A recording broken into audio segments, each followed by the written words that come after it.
Hello, बच्चों. Let's read the question. The question says,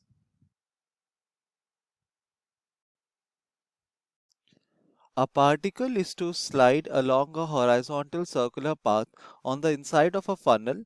The surface of the funnel is frictionless. How fast must the particle be moving in terms of r and theta if it is to execute this motion? तो इस question के अनुसार हमारे पास हम funnel एक हमको दिया गया, तो हम यहाँ पे ड्रॉ कर सकते हैं एक फनल पहले. तो ये हो गया हमारा फनल. तो वो कुछ एक कॉनिकल शेप होता है जो कि at the end has an opening something like this is the funnel. ठीक है. तो हमारे फनल के हम अज्यूम करते हैं कि ऑन द रिम जो है, देखिए यहाँ पर हमारा पार्टिकल है जो कि हॉरिजॉन्टली सर्कुलर मोशन एग्जिबिट कर रहा है. तो वो कुछ इस तरह से मूव करेगा inside the surface of the funnel. कुछ इस तरह से वो मूव करेगा ना, हॉरिजॉन्टल सर्कुलर मोशन. तो लेट अस अज्यूम कि इस पार्टिकल का जो मास है वो m है. ठीक है. और ये जो रेडियस है, रेडियस ऑफ द फनल, ये है इक्वल टू आर. ठीक है. तो रेडियस हो गया, आर हो गया रेडियस ऑफ द फनल. तो अगर हम इसको अब फिर से ड्रॉ करेंगे तो एट द रिम अगर हम इसको ऑब्जर्व करें तो ये हमारा पार्टिकल होगा यहाँ पर. तो tangent to the surface of the funnel क्या होगा, जो हमारा नॉर्मल होगा वो कुछ इस तरह से दिखेगा. हम यहाँ पर ड्रॉ कर सकते हैं टू डॉटेड लाइंस एक्चुअली. तो ये हो गया हमारा नॉर्मल. और नीचे की तरफ हमारा वेट फोर्स एक्ट करेगा mg. ठीक है. अभी अगर हम इसके एक्सिस को ऐसे ड्रॉ करते हैं तो ये अगर हमारा एक्सिस हो गया तो लेट अस अस्यूम अगर इसको हम ऐसे ये करते हैं तो ये होता है थीटा. ठीक है.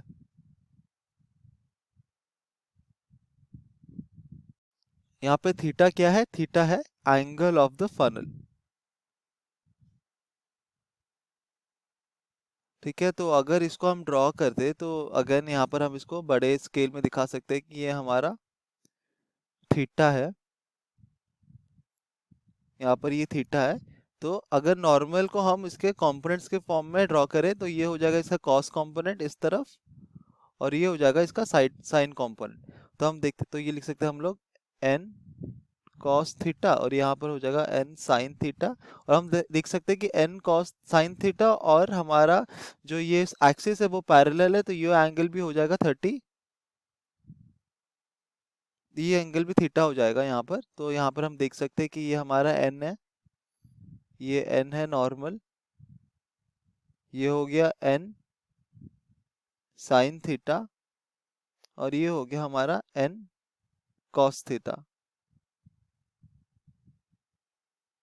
तो इसको अगर हम फर्दर एक्सटेंड करेंगे इस तरफ कुछ इस तरह से, तो हम देखते हैं कि क्योंकि हमारा n sin थीटा और हमारा जो एक्सिस का लाइन है ये पैरेलल है, तो अगर ये थीटा होगा तो ये वाला एंगल जो होगा,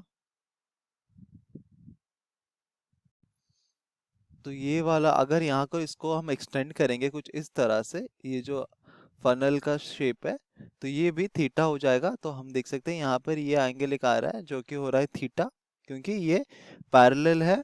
तो दोनों लाइंस पैरेलल है तो कॉरस्पॉन्डिंग एंगल सेम होंगे. तो उस तरह से हम देख सकते हैं कि ये एंगल भी थीटा मिल जाएगा. तो हमको दिखता है कि ये एंगल थीटा हो गया. तो ये हमारा रिक्वायर्ड डायग्राम था.